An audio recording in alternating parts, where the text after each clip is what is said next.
Hello, I'm Dr. Jonathan Amsbacher. I'm a board-certified plastic surgeon, and I wanted to take a few minutes to talk with you today about skin cancer.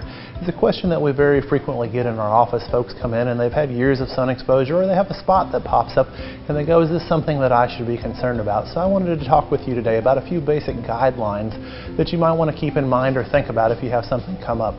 The most common types of skin cancer are basal cell and squamous cell, and they're usually related to sun exposure in most cases, although a few other factors can play in there.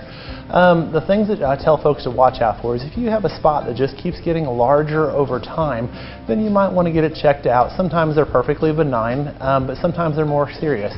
The other things that we look out for is if you have a lesion that just won't heal, something that seems like maybe it started as a bug bite or a little scratch, but it just won't heal over a 3-month period of time. That's kind of a tip-off that there might be something else going on underneath. Because 3 months, most general lesions should heal up unless they're a specific inflammatory condition or something of that nature. So if you have those spots, then they're worth getting a little checked out by somebody that's familiar with these things, your primary care or plastic surgeon or dermatologist that deals with these issues on a regular basis.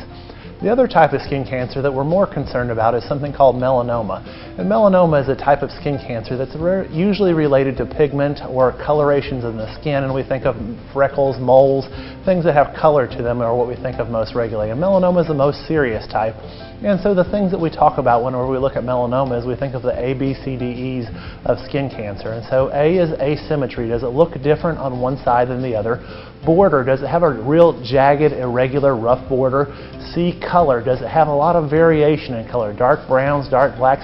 Is it significantly different than your other pigmented lesions that you have? D, diameter, does it bigger than the size of a pencil eraser? And E, which in my mind is the most important one, and that's evolution. How does the lesion change over time? Does it keep getting bigger, keep enlarging, keep getting more regular? Those are things that warrant a further evaluation or investigation by a professional.